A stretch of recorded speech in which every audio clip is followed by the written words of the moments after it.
Bonsoir à toutes et à tous ceux qui nous rejoignent sur Télé Djibouti. Il est 22 heures, l'essentiel de cette journée.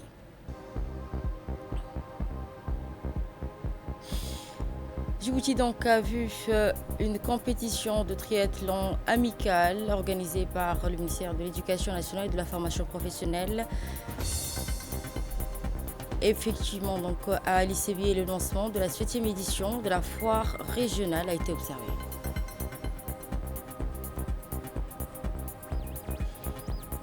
Et en Tanzanie, l'inauguration d'une grande usine de panneaux solaires pour... Bonsoir à toutes et à tous, merci de nous avoir rejoints sur Télé Djibouti. Nous entamons ce journal avec ce message de condoléances du sultan Moussa suite au décès de Ali Arif Burhan. Le sultan Ahmed Ali Mirah, un ferré sultan du sultanat d'Ossa, a exprimé ses sincères condoléances et sa profonde compassion à la famille et aux proches et amis du défunt Ali Arif Burhan. Suite, puisse Dieu l'accueillir dans son paradis éternel, et également souhaiter le sultan Ali Arif Mirah, décès lundi du défunt, donc à l'âge de 91 ans, au terme d'une longue maladie. Feu Ali Arif est un patriarche à la tête d'une importante famille très connue à Djibouti. Inna lillahi wa inna ilayhi raji'un. Effectivement, dans l'association de la promotion de l'éducation physique et des sports scolaires, en partenariat avec le ministère de l'Éducation nationale et de la formation professionnelle et de la garde républicaine, organisée aujourd'hui, samedi 20 décembre 2025, la première édition du triathlon relais scolaire militaire sur la plage d'Héran. Cet événement sportif d'envergure nationale marque une étape importante dans la promotion des sports et des valeurs citoyennes à Djibouti. Des premières heures de la matinée à la plage d'Héran accueillit un public nombreux ainsi que de nombreux participants issus des collèges, lycées, des forces armées nationales, aussi bien que les pays amis, dans une ambiance à la fois sportive et conviviale et solennelle. Présidée par le ministre de l'Éducation nationale et de la formation professionnelle, Mostafa Mohamed Hamoud, la cérémonie s'est déroulée en présence des chefs de corps, des institutions militaires et des enseignants de l'Éducation nationale et physique, membres de l'APES, témoignant de l'importance accordée à cette initiative. Cette compétition a débuté par l'épreuve de natation, suivie du cyclisme, avant de s'achever par la course à pied, conformément aux règles du triathlon. Les participants ont enchaîné les épreuves sans interruption, faisant preuve d'endurance, de stratégie et de détermination sous les encouragements constants d'un public. Les épreuves scolaires ont ouvert donc la journée avec la participation des élèves des collèges et des lycées, notamment ceux du lycée de Kessel. Les départs ont été donnés sous la supervision du comité d'organisation dans le strict respect des règles de sécurité. À l'issue de cette compétition scolaire, les participants ont franchi donc la ligne d'arrivée sous les applaudissements nourris d'un public venu nombreux avant de laisser place aux épreuves militaires.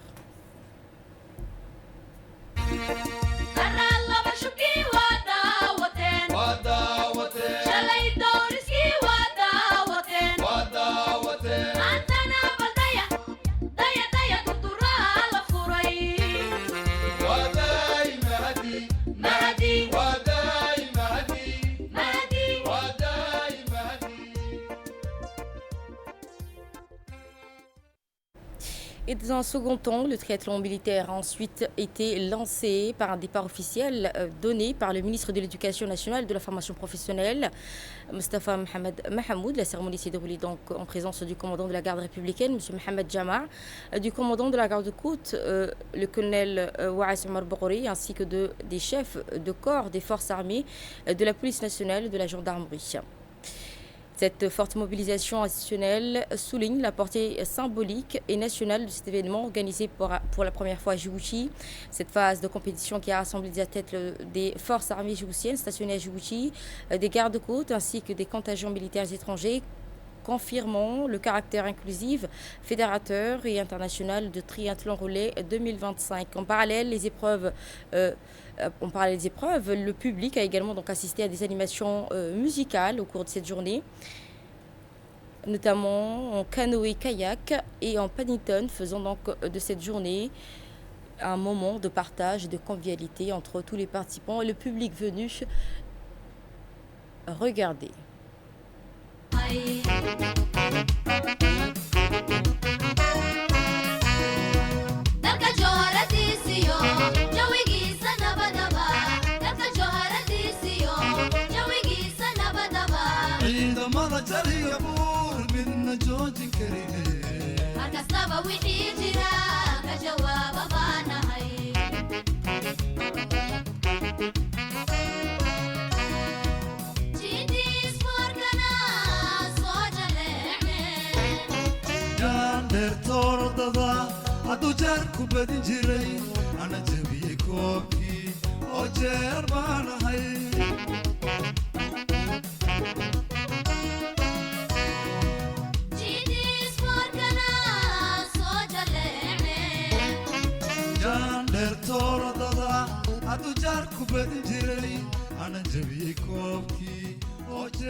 Et enfin, consécration avec la remise des trophées aux participants. La cérémonie officielle de remise des trophées et des récompenses s'est tenue en fin de matinée.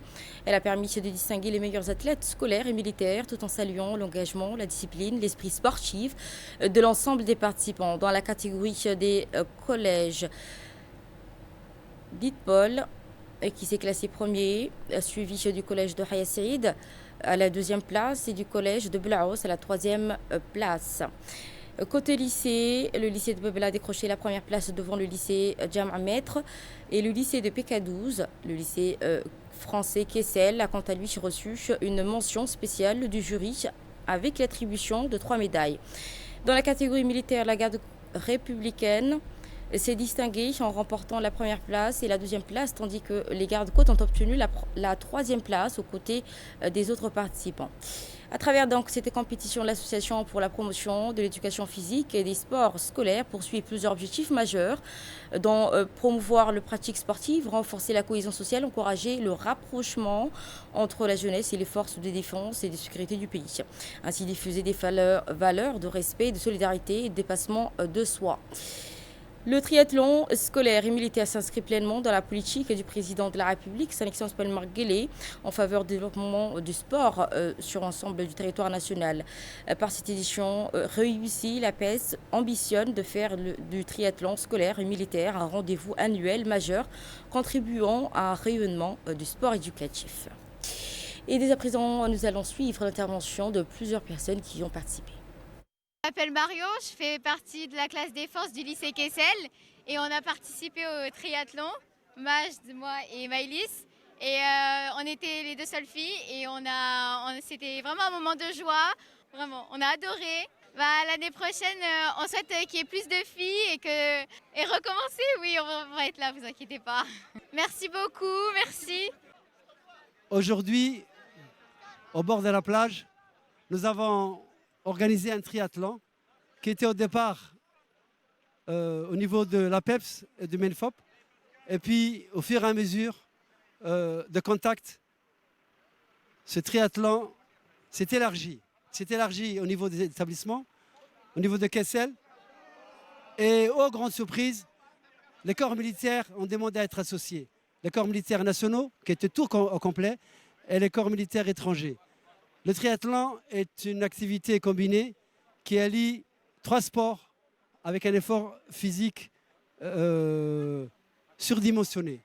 Mais à travers cela, la PEPS et le ministre de l'Éducation nationale de la formation professionnelle, M. Moustapha Mahmoud qui a initié ce projet, l'objectif était de cultiver la culture de fraternité, d'amitié, de tolérance entre les élèves de Kessel, ceux du lycée public et tous les corps militaires nationaux et étrangers installés à Djibouti. Je crois que l'objectif a été amplement atteint et je voudrais ici, au nom du ministre de l'Éducation nationale, rendre un hommage particulier au commandant de la garde républicaine qui a organisé avec le ministre de l'Éducation nationale cet événement, qui depuis des mois, du matin au soir, a été près de nous sur le plan des ressources humaines, de la logistique et sur le plan de ce qu'on appelle les préparations et les briefings. Nous avons été accueillis, nous avons découvert des hommes disposés qui aiment leur pays, au-delà de leur travail professionnel des disciplines. Ils ont travaillé avec la PEPS et à travers cet événement, le triathlon, qui sera désormais organisé tous les ans. C'était la première édition. Aujourd'hui, comme vous avez vu, il y avait toutes les cultures, il y avait toutes les nationalités, et surtout, avec à la tête son excellence monsieur le ministre, il y avait la fraternité et l'amitié à travers ce sport. Donc ne jamais oublier que le sport est un vecteur de fraternité au départ. Si l'APEPS, parrainé par le ministre, organise ces compétitions, c'est un objectif de socialisation au niveau des élèves et au niveau de toutes les composantes de la société. Nous sommes très heureux d'avoir comme parrain le ministre de l'Éducation nationale et d'avoir eu comme partenaire le commandant de la garde républicaine, le colonel Mohamed Jama. Je remercie aussi tous les autres chefs de corps, les gardes-côtes, qui ont mis en place leur expertise, les FFDJ, le Japon. Nous avons travaillé main dans la main et je remercie les enseignants d'EPS qui étaient la cheville ouvrière sans qui rien ne pouvait se passer, les chefs d'établissement et les éclaireurs qui aujourd'hui s'occupaient du protocole. Voilà. En tant que président, je suis un homme heureux, mais surtout heureux pour l'éducation nationale qui aujourd'hui a montré sa force de frappe et son leadership. Et de là, nous vous emmenons donc à l'ICB pour la 7e édition de la foire régionale sous l'égide du secrétaire chargé aux investissements et du développement du secteur privé, l'antenne de la jeunesse entrepreneur de l'ICB, affiliée au club des jeunes entrepreneurs djiboutiens, a organisé la 7e édition de la foire régionale d'Ascaville. L'événement qui s'est tenu sur 3 jours, du jeudi au samedi 20 décembre 2025, dans le hall Oria. Des cérémonies avec appui de la préfecture et de l'instance régionale de la décentralisation. La cérémonie d'ouverture a été présidée par la secrétaire d'État, Mme Sofia Mohamed Al-Gadili, accompagnée du ministre du Commerce et du Tourisme, Mohamed Samadirié, et du député, des autorités préfectorales, régionales, ainsi que la présidente du club des jeunes entrepreneurs d'Ali-Sibier. Cette édition s'est déroulée donc sous le thème jeunesse créative et femmes leaders au cœur du développement régional, en présence également des responsables des forces de défense et de sécurité. Cette foire constitue également une vitrine majeure pour la jeunesse et les femmes entrepreneurs de la région, mettant en valeur leur créativité, leur savoir-faire. Les membres du gouvernement et autorités locales ont parcouru l'ensemble des stands, échangeant avec les exposants, saluant cette initiative et acquérant donc plusieurs produits, un geste fortement apprécié par les porteurs de ce projet. Les visiteurs donc, ont pu découvrir une large diversité de produits locaux, made in Djibouti, artisanal traditionnel, savon, confiture, jus de fruits, tissu teint, cosmétiques fabriqués à partir de matériaux recyclés. Cette diversité témoigne du dynamisme entrepreneurial et du potentiel économique local, auquel donc de l'exposition commerciale de la foire s'est affirmé comme un espace d'échange, de partage, d'expérience et d'apprentissage pour les entrepreneurs, porteurs d'idées et futurs créateurs d'activités.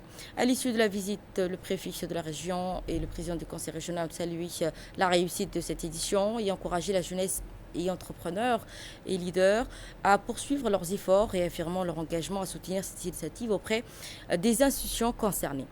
Par cette mobilisation collective, la foire régionale d'Ascaville confirme son rôle croissant dans la promotion de l'entrepreneuriat et la créativité du développement local de cette région.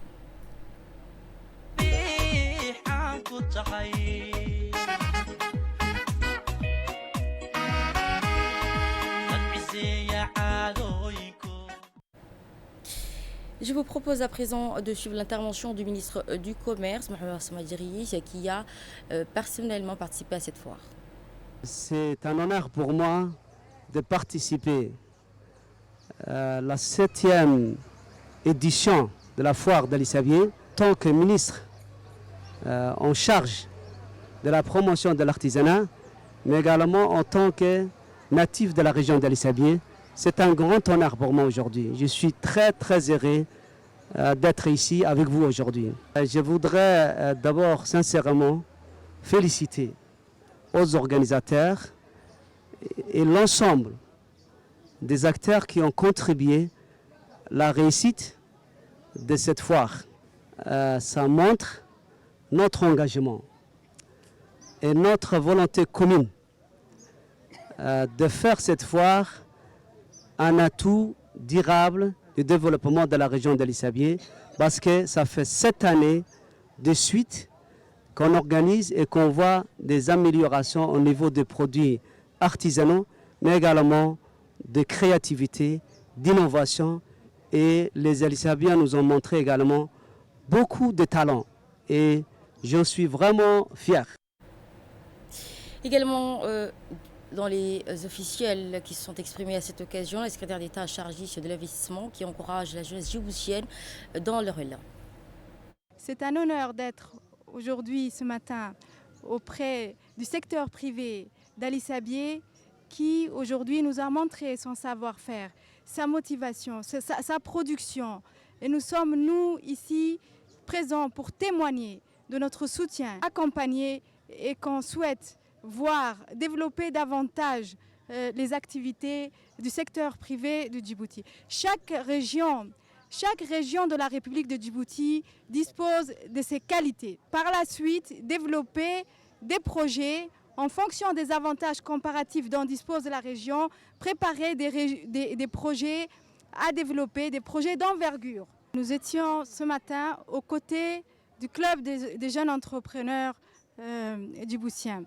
Il est important aussi d'adresser un message aux investisseurs djiboutiens et non djiboutiens pour leur dire qu'au sein de la région d'Ali Sabié, toutes les infrastructures nécessaires au développement des grands projets sont prêtes. Et la spécificité de la région d'Ali Sabié, elle a une frontière avec l'Éthiopie.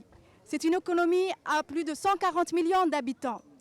Elle est frontalière avec l'Éthiopie et la Somalie.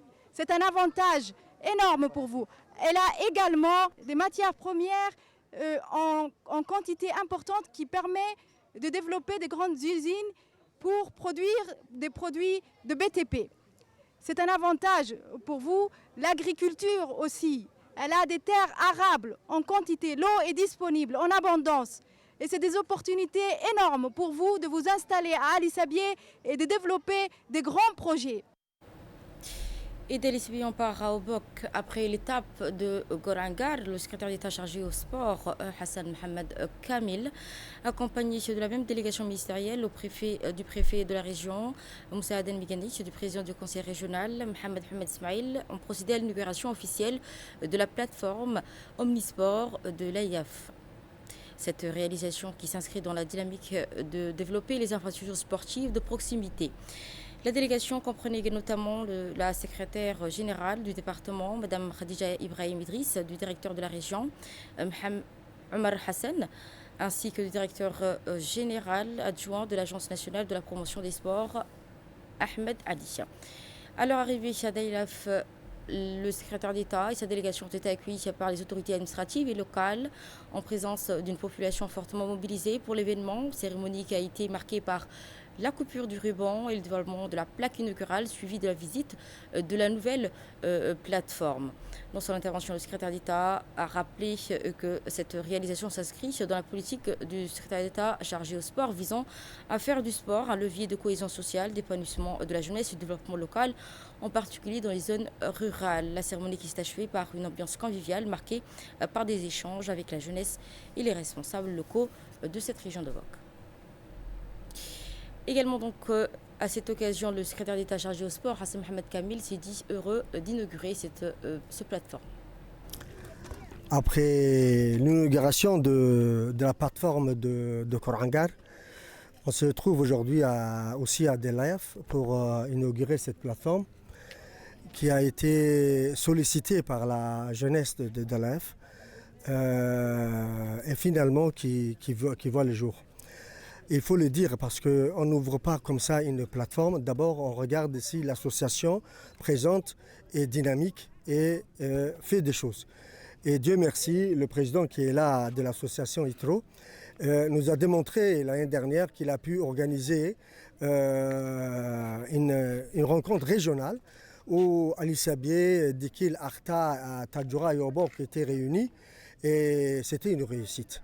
Donc dans ce sens, je sollicite aussi les autres associations de faire la même chose. Donc un grand bravo à l'association, un grand merci au préfet et au président du conseil régional d'Obok qui ne ménagent pas leur effort pour rehausser, être à nos côtés pour booster ce sport.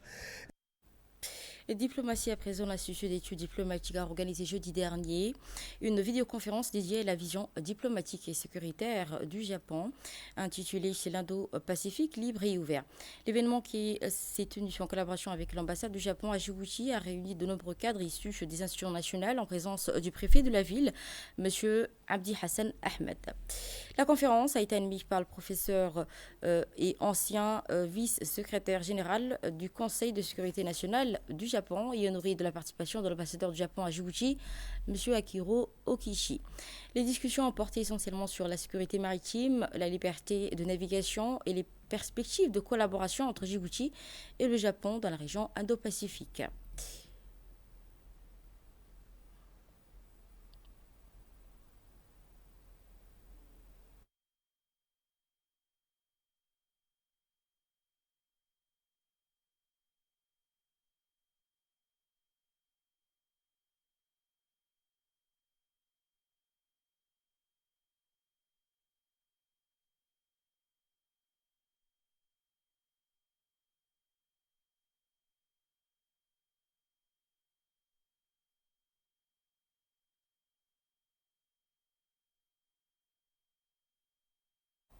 Et à l'issue de cette conférence, l'ambassadeur du Japon à Djibouti, M. Akiro Okishi, s'est exprimé en ces termes. On l'écoute. Sans entrer dans le détail qu'il présentera lui-même, je tiens à souligner que pour assurer la paix et la prospérité dans la région Indo-Pacifique à laquelle appartiennent Djibouti et le Japon, le gouvernement japonais a fait du concept FOIP un pilier fondamental de sa diplomatie.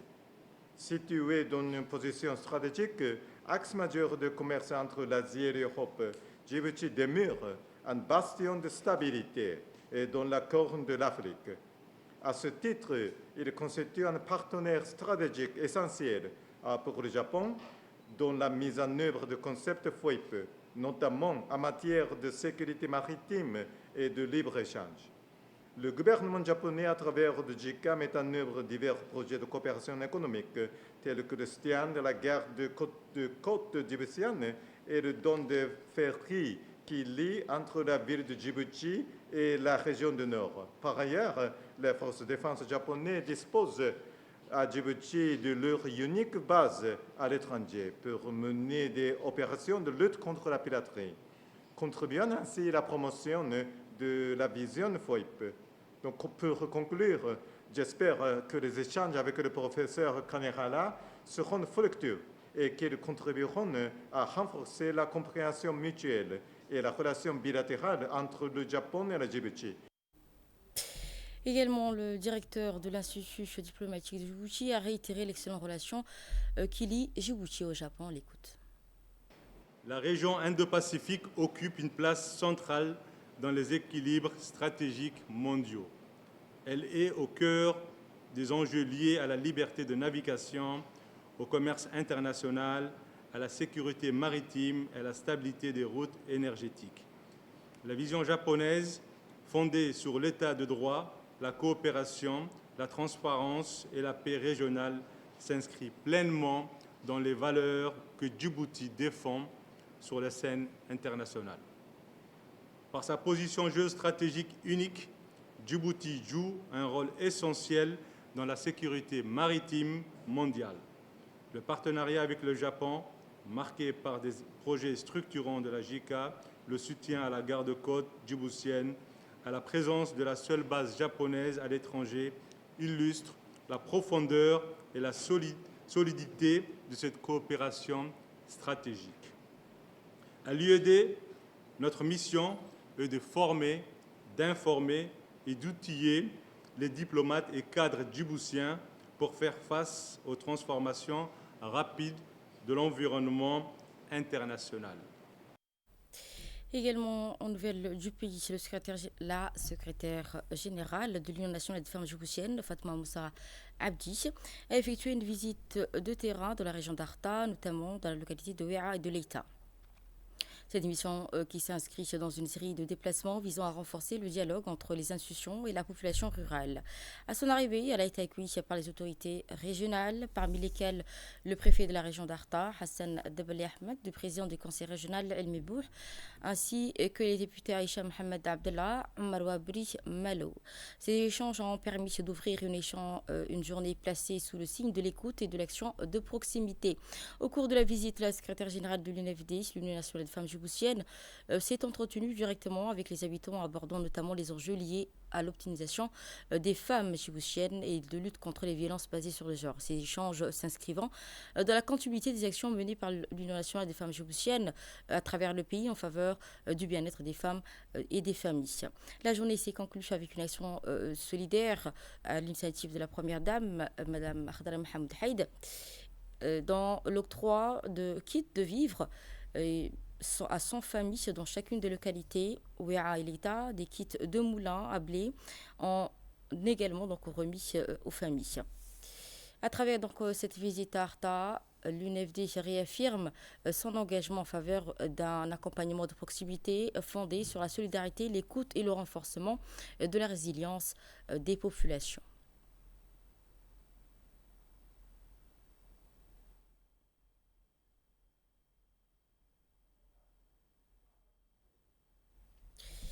Et dans le cadre du programme d'appui à la société civile, la délégation de l'Union européenne à Djibouti, en collaboration avec le conseil régional de Tadjoura et la préfecture, qui a organisé donc dimanche 7 décembre 2025 une journée de sensibilisation sur les futurs appels à proposition de l'Union européenne pour 2026, suivie d'une formation pratique sur le montage des dossiers au profit de l'organisation de la société civile de la région.